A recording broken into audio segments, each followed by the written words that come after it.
Welcome to another lecture of spoken English.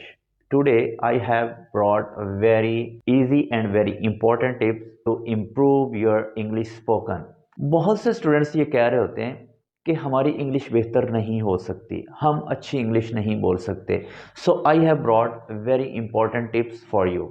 First of all, make English your habit. ये English habit कैसे बनेगी? Whatever you deliver or whatever you receive, try to get and deliver in English. आप जो भी सुन रहे हैं, आप जो भी डिलीवर कर रहे हैं, कोशिश करें कि उसको इंग्लिश में करें.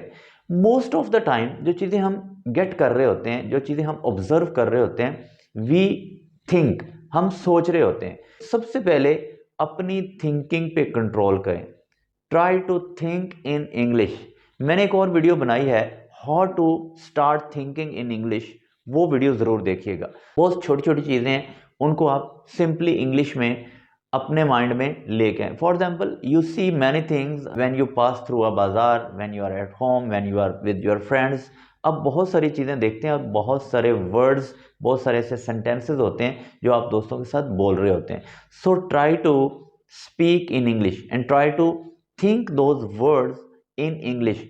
आप जिस चीज़ को भी देखें, आप उसका नाम इंग्लिश में सोचने की कोशिश करें. Don't shy.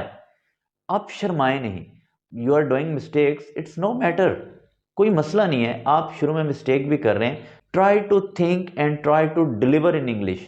The next step is listen English as much as you can. आप जितना हो सकते इंग्लिश को सुने. आप यूट्यूब पे इंग्लिश के डिबेट सुने, आप यूट्यूब पे इंग्लिश की स्पीचेस सुने, आप इंग्लिश को सुने. आप जितना सुनेंगे, स्पोकन आपके लिए उतना आसान होना शुरू हो जाएगी, क्योंकि लिसनिंग पहला स्टेप है स्पोकन की तरफ जाने के लिए. बहुत सारी चीज़ें हम सुन रहे होते हैं, हम देख रहे होते हैं, but we don't listen them in English. So make it your habit to listen in English as much as you can. Make it habit of your daily practice. इसको डेली प्रैक्टिस में लेके आए कि आप रोज़ाना. एक और बात इंपॉर्टेंट, बहुत इंपॉर्टेंट है कि आप शुरू में किसी नेटिव स्पीकर को मत सुनिए. फॉर एग्जाम्पल, आप किसी इंग्लिश स्पीकर को नहीं सुनिए, क्योंकि उसका एक्सेंट आपको समझ नहीं आ रहा होगा और आपके लिए बहुत मुश्किल हो जाएगा और आप इसको क्विट कर देंगे. फर्स्ट ऑफ ऑल, आप किसी लोकल स्पीकर को सुने जो इंग्लिश बोल रहा है. आप फॉर एग्जाम्पल अगर पाकिस्तानी है तो आप एक पाकिस्तानी स्पीकर को सुने जो इंग्लिश बोल रहा है. इंडियन स्पीकर को सुने जो इंग्लिश बोल रहा है. आपके लिए बहुत इजी हो जाएगा इंग्लिश को समझना, और जब आप इंग्लिश समझना शुरू हो जाएंगे, आपके लिए इंग्लिश बोलना बहुत आसान हो जाएगा. The next tip is that try to speak English on daily basis. रोज़ाना की बुनियाद पे आप इंग्लिश बोलने की प्रैक्टिस करें, बिकॉज जब आप प्रैक्टिस नहीं करते, आपको इंग्लिश बोलना नहीं आती. आप मिस्टेक्स कर रहे हैं, लेकिन आप इंग्लिश बोलने को मत छोड़ें. आप कैसे डेली बेसिस पे इंग्लिश बोल सकते हैं और उसकी कैसे प्रैक्टिस कर सकते हैं? When you speak, record it and listen it again and again.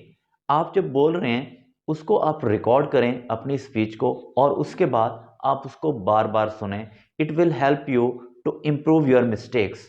ये आपको आपकी मिस्टेक को इम्प्रूव करने में बहुत मदद देगी. The next thing, try to speak in front of mirror.